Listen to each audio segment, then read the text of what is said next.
আল্লাহ পাক বান্দাকে বারবার কোরআনে তাওবা ইস্তিগফারের কথা আদেশ করেছেন। যেমন আল্লাহ বলেন, ওয়া আনিস্তাগফিরু রাব্বাকুম সুম্মা তুবু ইলাইহি। এ বান্দা, তুমি তোমার গুনাহের কারণে আগে ইস্তিগফার করো, তারপরে তওবা করো। আল্লাহ পাক রব্বুল আলামিন জায়গায় জায়গায় কোরআনে বান্দাদেরকে তওবা ইস্তিগফারের কথা বললেন। অতুবু ইলাল্লাহি জামিআ আইয়ুহাল মুমিনুনা লাআল্লাকুম তুফলিহুন। আমার আল্লাহ পাক রব্বুল আলামিন বলেন, তোমরা সবাই মিলে ওই আল্লাহ পাক রব্বুল আলামিনের দরবারে তওবা করো।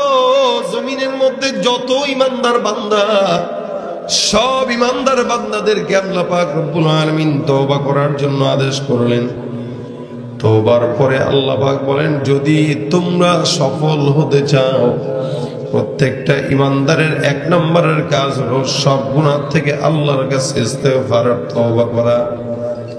এই জমিনের মধ্যে পয়গম্বরদেরকে আল্লাহ পাক নিষ্পাপ বানিয়েছেন, সাহাবায়ে কেরামদেরকে নিষ্পাপ বানিয়েছেন, তাবেঈদেরকেও আল্লাহ পাকের হাবিব বলেছেন তাদেরকে আল্লাহ মাফ করে দিবেন। সুবহানাল্লাহ। নবীদের কোনো গুনাহ আছে?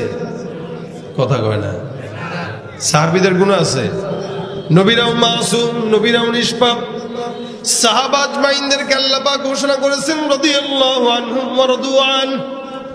এরাও সন্তুষ্টি, আমি আল্লাহ তাদের উপরে সন্তুষ্ট। জমিনের মধ্যে আল্লাহ পাক রব্বুল আলামিনের বান্দা সবাই গুনাহগার। হে মুসলমান নবীর উম্মত, খুব বুঝবেন, সারা দুনিয়ার মধ্যে যত বান্দা আছে সবাই গুনাহগার, নবীরা ছাড়া, সাহাবারা ছাড়া। নবীরা গুনাহ করে নাই, আল্লাহ পাক তাদেরকে নিষ্পাপ মাসুম বানিয়েছেন। সাহাবায়ে কেরামদের যদিও ছোট্টখাট্ট ভুল তারা করতেন, কিন্তু আল্লাহ পাক সেগুলাকে মাফের ঘোষণা দিয়েছেন, যার কারণে প্রত্যেকটা সাহাবী দুনিয়ার জিন্দেগিতেই জান্নাতের সুসংবাদ পেয়ে গেছে। সুবহানাল্লাহ। ছোটবেলায় যতবার ঘুম ভাঙতো ওইটা দেখতাম মা বাবা কোরআন তেলাওয়াত করে। সকালবেলা ঘুম থেকে জেগে দেখতাম বাবার কোরআন তেলাওয়াতের আওয়াজ। আবার সকালবেলা কখনো কখনো ঘুম থেকে জেগে দেখতাম মায়ের জিকিরের আওয়াজ। আমাদের ঘুম ভাঙতো মা বাবার কোরআন তেলাওয়াত আর জিকিরের আওয়াজে। আর বর্তমান সময়ের বাচ্চাদের ঘুম ভাঙে মা বাবার মোবাইল ফেসবুকের আওয়াজে, ঠিক কিনা? এরপরও নিজেকে মুসলমান দাবি করে। আমার আল্লাহ পাক ডাক দেয়া বলেন, এরা মুসলমান নয়, এরা বেঈমান। অমিনান নাস মান ইয়াকুলু আমান্না বিল্লাহ ওয়া বিল ইয়াউমিল আখির ওয়া মা হুম বিমুমিনিন। মানুষের মধ্যে একদল থাকবে যারা নিজেদেরকে মুমিন বলে দাবি করবে। এরা বলবে আমরা আখিরাত বিশ্বাস করি, আল্লাহকেও বিশ্বাস করি, কিন্তু এ মুসলমান। আমার আল্লাহ পাক রব্বুল আলামিন ডাক দিয়া বলে, বান্দা, যারা নিজেদেরকে ঈমানদার বলে দাবি করে, মুমিন বলে দাবি করে, আমি আল্লাহ বললাম ওমা হুম বিমুমিনিন, এরা কোশ্চিন কালেও মুমিন হতে পারে না। এরা ইসলামের লকব লাগায়া, সাইনবোর্ড লাগায়া, মুনাফিকের খাতায় নাম লেখায়া এরা সব ভণ্ডামি করে আর মুনাফিকি করে। কারণ কি? দাবির নাম মুমিন নয়, দাবির নাম মুসলমান নয়। মুসলমান যে হবে তার গায়ের রং আর ঘ্রাণ দেখলেই বোঝা যাবে সে মুসলমান। মুসলমানের আলাদা রং আছে, আলাদা ঘ্রাণ আছে। আম বাজারে কিনতে যাবেন, ওই আমে হয়তো ঘ্রাণ থাকবে ভালো, না তো রং থাকবে ভালো। আমের রঙও নাই, ঘ্রাণও নাই, আপনি মনে করবেন এই আমটা ভালো হতে পারে না। ঠিক তেমনি ভাবে একজন ইমানদার, একজন মুসলমান, তার গায়ের রঙও ভালো থাকা লাগবে, কালারও ভালো থাকা লাগবে, ঘ্রাণও ভালো থাকা লাগবে। বলে কালার আর ঘ্রাণ কি? বলে মুসলমানের ইমানের কালার হচ্ছে সুন্নতের কালার, আর ঘ্রাণ হচ্ছে আল্লাহওয়ালা জিকিরের ঘ্রাণ। বলে মুসলমানের ইমান আর কালার হচ্ছে এগুলা। এই জন্য ইমানদারের চেহারা দেখলে বোঝা যায়। আল্লাহ পাক বলেন, সীমাহুম ফি ওয়ুজুহিহিম মিন আসারিস সুজুদ। ইমানদারের চেহারার দিকে তাকাইলে বোঝা যাবে সিজদাওয়ালা। ইমানদারের চেহারার দিকে তাকাইলে বোঝা যায় নামাজওয়ালা। ইমানদারের চেহারার দিকে তাকাইলে বোঝা যায় দানশীল, ইমানদারের চেহারার দিকে তাকাইলে বোঝা যায় জিকিরওয়ালা, ইমানদারের চেহারার দিকে তাকাইলেই বোঝা যায় তাহাজ্জুদওয়ালা। ইমানদার কথা বলে না, ইমানদারের কাজে বিশ্বাসী। যেগুলা আমল করে না এগুলাই মাইকের সামনে চিল্লায় কয় আমরা 80 রাকাত তাহাজ্জুদ করি, ঘুম থেকে জেগে যায় না মাজার কোরআন খুঁজি, ঠিক কিনা জোরে কয়। যাদের আমল দুর্বল এরা এগুলা বলতো, কিন্তু আমলদার মানুষের বলা লাগে না যে ভাই আমি নামাজ পড়ি, আমি তাহাজ্জুদ পড়ি। তার কপালের দিকে দেখলেই বোঝা যায়, তার চেহারার দিকে দেখলে বোঝা যায়, তার শরীরের পোশাকে দেখলে বোঝা যায়। তার মানে বোঝা গেল মানার নাম কামিয়াবি, দাবির নাম নয়। যারা দাবি করে এরা মুমিন নয়, এরা ভণ্ড মুনাফিক, ঠিক কিনা জোরে কর। মুসলমান কি দাবির নাম না মানার নাম? জোরে জোরে জোরে। এই জন্য আল্লাহ বলেন ক্বালু সামি'না ওয়া আতা'না। এরা বলবে যে আমরা যা শুনবো তাই মানবো। আর যারা বেঈমান এরা বলে সামি'না ওয়া আসাইনা, শুনবো এক কান দিয়া, বের করবো আরেক কান দিয়া। ওর ভিতরে কুকুরের ভিতরে কোনো পার্থক্য নেই। এক বান্দা যদি চাকরি করে কোন জায়গায়, 30 দিনের মাসের চাকরিতে 10 দিন যদি চাকরি না করে, 10 দিনের বেতনটা কাটা হয়ে যায় অটোমেটিক। আল্লাহ পাক আমাদেরকে চাকরি করতে পাঠাইছেন, নামাজ পড়া লাগবে, রোজা রাখা লাগবে, হজ করা লাগবে, যাকাত দেওয়া লাগবে, এগুলো আল্লাহর চাকরি। আল্লাহর চাকরি পাওয়ার পরেও নামাজ পড়নেওয়ালা লোকের বড়ই অভাব। মালিক যদি চাইতো নামাজ যেহেতু পড়ো না বেতন কেটে দিব, কোন ইমানদার বান্দা যদি ফজরের নামাজ না পড়ে সকালবেলার খাবার বন্ধ হয়ে যাবে, পাবে না। আল্লাহ যদি চাইতেন এই নিয়মটা করতে পারতেন কিনা? জোহরের নামাজ পড়বে না তো দুপুরের খানা বন্ধ, আসরের নামাজ পড়বে না বিকেলের চা নাস্তা বন্ধ, মাগরিবের নামাজ পড়বে না, এশার নামাজ পড়বে না, রাতের খাবার বন্ধ। মাওলা চাইলে বেতনগুলো কেটে দিতে পারতো, রিজিক কেটে, কিন্তু না। আল্লাহ পাক আপনার আমার গুনাহের কারণে আমাদের রিজিক কোনোদিন বন্ধ করেন নাই। আপনার আমার অন্যায়ের কারণে আল্লাহ পাক কোনোদিন নিয়ামতের কমতি দেন নাই। এরপরেও বান্দা আল্লাহর নাফরমানি করে, ওই বান্দার মতো বেঈমান নিমক হারাম আর কোনো বান্দা হতে পারে না। এই কারণে আমার আল্লাহ বলেন বান্দা গুনাহ হয়ে যাবে, এটা আমি জানি। সুতরাং তোমাদের কাজ দুইটা। 1 নাম্বার ওয়ানিস্তাগফিরু রাব্বাকুম, সব বান্দারা মিলে ইস্তিগফার করো আল্লাহর কাছে। 2 নাম্বার সুম্মা তুবু ইলাইহি, ইস্তিগফার মানে আল্লাহর কাছে গুনাহ করার জন্য ক্ষমা চাইলেন, আল্লাহ আপনি ক্ষমা করে দেন, এটা ইস্তিগফার। আর তাওবা মানে আল্লাহর সামনে আর কোনোদিন গুনাহ করব না, এটা হলো তাওবা। আল্লাহ বলে বান্দা আগে অতীতের সব গুনাহ থেকে নিজেকে ক্ষমা করাও, এরপর তওবা করো, সামনে কোনোদিন যেন আর ওই গুনাহটা না হয়। এ ভাইরা আমার, পূর্ববর্তী সমস্ত নবীর উম্মতরা যারাই জমিনে আসছে সব উম্মতদেরকে আল্লাহ পাক রব্বুল আলামিন গুনাহের কারণে আযাব দিয়া ধ্বংস করে দিয়েছেন। আপনারা আমরা যেই গুনাহ করি, এত গুনাহ করার পর আল্লাহ পাক ধ্বংস করেন না, শুধুমাত্র পয়গম্বর মুহাম্মদুর রাসূলুল্লাহ সাল্লাল্লাহু আলাইহি ওয়াসাল্লামের দোয়ার বরকত। নবী করিম সাল্লাল্লাহু আলাইহি ওয়াসাল্লাম ঘটনা শোনাইতেছেন বনি ইসরাইলের একটা লোকের ঘটনা। যেই লোকটা একটা নয়, দুইটা নয়, তিনটা নয়, 99টা খুন করলো। এতগুলা অন্যায় করার পর ওই বান্দা, আল্লাহ রাসূল সাল্লাল্লাহু আলাইহি সাল্লাম বলেন, ওই বান্দাটা 99টা খুন করার পরে বান্দার অন্তরের মধ্যে আসলো একদিন না একদিন তো ক্ষমা চাওয়া দরকার। একজন লোকের কাছে গেল, সাধারণ একজন পাবলিকের কাছে যায়, বলে হুজুর আমি তো অন্যায় করছি, বলে 99টা খুন করলাম, 99টা খুন করার পরে আল্লাহর কাছে ক্ষমা চাইলাম, পাবো কিনা জানি না। এমন কোন পন্থা আমল শিখায় দেন যেই পন্থায় আগাইলে আল্লাহ আমাকে ক্ষমা করবে।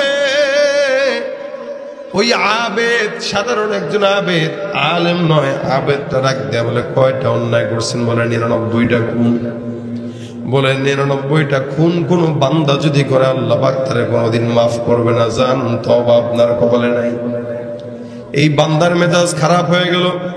99টা খুন করার পরে যদি মাফ না পাই তাহলে খুন বন্ধ করা দরকার কি, চালায় যাই।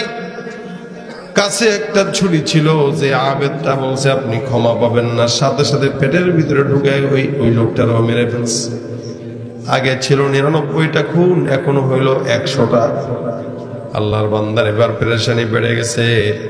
99টা খুন ছিল, আল্লাহর কাছে বলা যেত আল্লাহ আমি 100টা খুন করি নাই, 99টা করছি। এখন তো একটা বাড়তি করার কারণে 100টা খুন হয়ে গেল। এবার ওখান থেকে রওনা দিয়ে একজন আলেমের কাছে যায়, ডাক দিয়া বলে হুজুর আমার 99টা অন্যায় ছিল, একজনের কাছে গিয়েছিলাম, সে বলছে ক্ষমা পাবো না, তাকে হত্যা করে আপনার কাছে আসছি। বলেন তো গুনাহ থেকে মাফ পাওয়ার জন্য করণীয় কি আছে একটু বলে দেন। হুজুর ডাক দেয়া কয়, আলেম ডাক দেয়া বলে ও আমার ভাই 99টা খুন করো, 100টা খুন করো, 1 কোটিটা খুন করো, তোমার খুনের গুনাহ যেখানে শেষ আমার মাওলার দয়া সেখানেই শুরু। এ ভাইরা আমার, আল্লাহ পাক আমাদেরকে কত দয়া করেন। এই কারণে আল্লাহর হাবিব সাল্লাল্লাহু আলাইহি সাল্লাম বলেন মাল্লাম ইয়াসআলিল্লাহ ইয়াগদাব আলাইহি। আল্লাহ পাক রব্বুল আলামিন বান্দাকে এত মহব্বত করেন, যার কারণে কোনো বান্দা যদি আল্লাহকে না ডাকে আমার আল্লাহ ওই বান্দার উপরে রাগান্বিত হয়ে যায়। এ মুসলমান কয়দিন আল্লাহকে ডাকছি, কতবার ডাকছি। এই বান্দাটা 100টা খুন করে আবার হুজুরের কাছে গেছে, তো হুজুর কয় ঠিক আছে একটা কাজ করো। বলে কি? এখান থেকে দূরে একটা জায়গা আছে, যে একজন আলেম আছে তার কাছে হাতটা রেখে সুন্দর করে বায়াত করে তওবা করে ফেলবা, শেষ, আল্লাহ মাফ করে দিবে ইনশাআল্লাহ।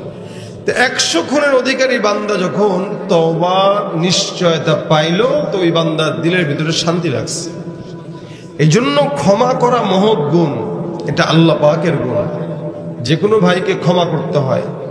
রাসূল সাল্লাল্লাহু আলাইহি ওয়াসাল্লাম বলেন কোন বান্দা যদি কাউকে দয়া না করে, ক্ষমা না করে, তো কিয়ামতে আল্লাহ তাকে দয়াও করে না, ক্ষমাও করে না।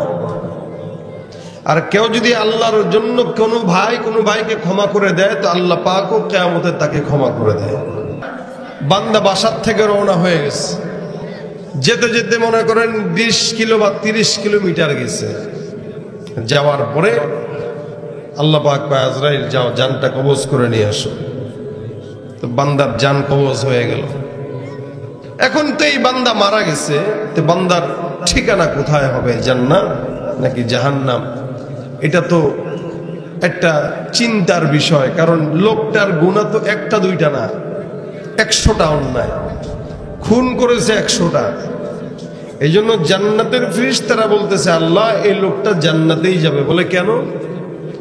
লোকটা 100টা খুন করলেও তওবার নিয়তে বাসার থেকে বের হয়েছিল। সুবহানাল্লাহ। শুধুমাত্র তওবার নিয়ত করার কারণে। এই জন্য রাসূল হাদিস শরীফে বর্ণনা করেন, কেউ যদি ভালো কাজের নিয়ত করে, কেউ যদি কোনো কাজের নিয়ত করে কিন্তু করতে পারে নাই, মনে করেন নিয়ত করলাম ইনশাআল্লাহ কালকে থেকে আর গুনাহ করব না, নিয়ত করলাম, তো এই যে নিয়ত করার সাথে সাথে আল্লাহ পাক রব্বুল আলামিনের হাবিব বলেন তার আমলনামায় পূর্ণ নেকি দান করা হয়ে যায়। কিন্তু গুনাহের নিয়ত যদি কেউ করে, বলে আল্লাহ পাক তার আমলনামায় গুনাহ লেখে না। যতক্ষণ বান্দা গুনাহ না করে ততক্ষণ গুনাহ লেখা হয়। তবে গুনাহ লেখা হয় কখন? যখন বান্দা গুনাহ করল, করার পরে তারপরেও আল্লাহ পাক বান্দাকে একটা নির্দিষ্ট সময় দেয়। এই নির্দিষ্ট সময়ে বান্দা কি ক্ষমা চায় কিনা, যদি আল্লাহর কাছে মাফ চায় তো আল্লাহ পাক মাফ করে দেন, আর যদি মাফ না চায় তখন গুনাহ একটা লেখেন। একটা গুনার জন্য একটাই গুনাহ লেখেন। আর নেক কাজের নিয়ত করবে সাথে সাথে একটা নেক লেখা হয়ে যায়, নিয়ত করার সাথে সাথে লেখে। আর যদি ওই কাজটা আঞ্জাম দেয় তাহলে আল্লাহ রাসূল বলেন 10 থেকে 700 গুণ পর্যন্ত সওয়াব তার আমলনামায় লেখা হয়। তার মানে নেক কাজের নিয়ত করলেও কি ভাই সওয়াব, নেক কাজের নিয়ত করলেও সওয়াব, বরকত। এই জন্য ভাই তওবার নিয়ত আগামীকাল না, আজকে থেকে, এখন থেকে করা, এটা ইমানদারের কাজ। এখন থেকে করব, আজ এখন, আল্লাহ আর গুনাহ করব না। এই যে নিয়তটা করলেন না, মনে করেন বাসায় যাওয়ার সময় আপনি হুন্ডা দিয়ে যাচ্ছেন, হুট করে অ্যাক্সিডেন্ট করলেন, মাআযাল্লাহ, আল্লাহ মাফ করুন। অথবা কেউ কোনোভাবে যাচ্ছেন, রাস্তায় মরণ হইল, এই যে তওবার নিয়ত করছেন, এই নিয়ত করার সাথে সাথে আল্লাহ পাক গুনাহ মাফ করে দিয়েছে। যদি বনি ইসরাইলের জামানার একটা লোকের হাল এই হইতে পারে যে লোকটা 100টা খুন, আলহামদুলিল্লাহ আমরা তোকে 100 খুন করি নাই, করছি আমরা কেউ একটাও করিনি, আলহামদুলিল্লাহ একটা খুনও করি নাই, এরপর আবার আখেরি নবীর উম্মত, অথচ এই লোকটা 100টা খুন করছে, তওবার নিয়ত করছে। ফেরেশতারা বলতেছে আল্লাহ বান্দা যেহেতু তওবার নিয়ত করেছে, আল্লাহ তুমি তাকে মাফ করে দাও। ফেরেশতারা আল্লাহর কাছে বলতেছে। এবার জাহান্নামের ফেরেশতারা ডাক দেয়া কয় না, বান্দা জান্নাতে যাবে না, বান্দা যাবে কোথায়? বলে জাহান্নামে। জান্নাতের ফেরেশতারা জান্নাতের দিকে ডাক দেয়, জাহান্নামের ফেরেশতারা জাহান্নামের আযাবের দিকে ডাক দেয়। দুইজনের মধ্যে দলাদলি মারামারি শুরু হয়ে গেল। এটা নিয়ে এই দুইজনের মধ্যে কথা কাটাকাটি না, একদল কয় জান্নাতি আর একদল কয় জাহান্নামী। কয় না বেটা, বান্দা যেহেতু 100টা অন্যায় করছে, অন্তত 100 বছর হলেও তো জাহান্নামে পড়া দরকার। এতগুলা গুনাহ, এতগুলা মানুষের জান কবজ করলো, সুতরাং এই বান্দাকে জাহান্নাম ছাড়া অন্য কোনো জায়গায় দেওয়া যাবে না। দুই দলের মধ্যে বারবার লড়াই লেগে যায়, কথা কাটাকাটি, না না না এটা হবে, এটা হবে না, এটা হবে, এটা হবে না। এই বান্দা বলে জান্নাতি, ওই বান্দা বলে জাহান্নামী, এই ফেরেশতা বলে জান্নাতি, ওই ফেরেশতা বলে জাহান্নামী। হঠাৎ করে আল্লাহ পাক রব্বুল আলামিন ডাক দিয়া বলে, ফেরেশতার দল ঝগড়া যেটি বাদ দাও, যেই বান্দা 100টা খুনের অধিকারী ওই বান্দার জন্য একটা কাজ করে। বলে কি কাজ? বান্দা তোর বাসা থেকে তওবার রাস্তা পর্যন্ত রওনা দিয়ে দিছিলেন, এই বান্দার তওবার রাস্তাটা যদি বাসার থেকে তওবার রাস্তাটা যদি বেশি দীর্ঘ হয়, বান্দা জান্নাতে যাবে, আর তওবার রাস্তাটা যদি কম হয়, বান্দা সোজা জাহান্নামে চলে যাবে। এবার জাহান্নামের ফেরেশতারা অনেক সন্তুষ্ট। কেন? এই বান্দার বাসার থেকে তওবার রাস্তা পর্যন্ত ছিল কম, কারণ 100 কিলোমিটার যাওয়ার কথা গেছে মাত্র 30 কিলো, বাকি ছিল 70 কিলো। সুতরাং এই বান্দার জন্য জান্নাত কোনোভাবেই কাম্য না, বান্দা হবে জাহান্নামী। আমার আল্লাহ পাক রব্বুল আলামিন ডাক দিয়ে বলে, সুতরাং বান্দার রাস্তাটা মাপা শুরু করে দাও, দেখো বান্দার রাস্তা কোন দিকে বেশি। ফেরেশতারা এদিকেও খুশি, ওদিকেও খুশি। এ কয় না আল্লাহ পাক রব্বুল আলামিন হয়তো বান্দাকে মাফ করবে, এ কয় না মাফের কোনো সুযোগ নাই, রাস্তা তো কম, বান্দা জাহান্নামে যাবে। এদিক দিয়ে ফেরেশতারা রাস্তা মাপা শুরু করে দিল, বাসার থেকে তওবার দরজা পর্যন্ত। আমার আল্লাহ ডাক দিয়া বলে, জমিন, যে বান্দাটা তওবার নিয়তে 100টা খুন করার পর রওনা হয়ে গেছে, আমি আল্লাহ অর্ডার করলাম, জমিন তুমি বান্দার রাস্তাটা জান্নাত পর্যন্ত, জমিন তুমি দীর্ঘ হয়ে, রাস্তা পর্যন্ত জমিন দীর্ঘ লম্বা হয়ে গেছে। দয়া ভাই কার? 100টা খুন করার পর আল্লাহ জমিনে বলতেছে, জমিন তুই দীর্ঘ হ যা। ফেরেশতারা তাকায় দেখে বান্দার জমিন দীর্ঘ হতে হতে জান্নাত পর্যন্ত চলে আসছে। আল্লাহ পাক কয় কোন দিকে রাস্তা বেশি? কয় আল্লাহ জান্নাত পর্যন্ত। কয় যাও সোজা, বিনা হিসেবে তাকে জান্নাত দিয়ে দেন। সুবহানাল্লাহ। রাসূল করিম সাল্লাল্লাহু আলাইহি ওয়াসাল্লাম হাদিসটা বর্ণনা করে সাহাবাদেরকে আশ্বস্ত করলেন যে এই সাহাবীরা, ওই বান্দার মতো বনি ইসরায়েলের একটা লোক যে 100 খুন করার পরেও আল্লাহ যদি মাফ করতে পারে, তোমরা তো আখেরি নবীর উম্মত, আমরা তো উম্মতে মুহাম্মাদি, তা আমাদের গুনাহগাতা আল্লাহ পে কি ক্ষমা করবে কি করবে না বলেন তো? করবে। কখন করবে? তওবার খেয়াল যখন দিলে থাকবে, তওবার আশা যখন দিলে থাকবে, আল্লাহর কাছে যখন মাফ চাওয়ার মতো মন মানসিকতা হবে। এখন যদি আপনাকে বলা হয় রাত 11টায় মৃত্যু, আপনি এশার নামাজ পড়বেন কিনা বলেন তো? পড়বেন। এই জন্য প্রত্যেকটা হালত এভাবে পরিচালনা করা যে আমার মরণটা একটু পরেই হবে, একটু পরে আসতেছে, সুতরাং আমি এমন ভাবে চলবো যেন মরার সাথে সাথে আল্লাহ পাক জান্নাত দিয়ে দেন।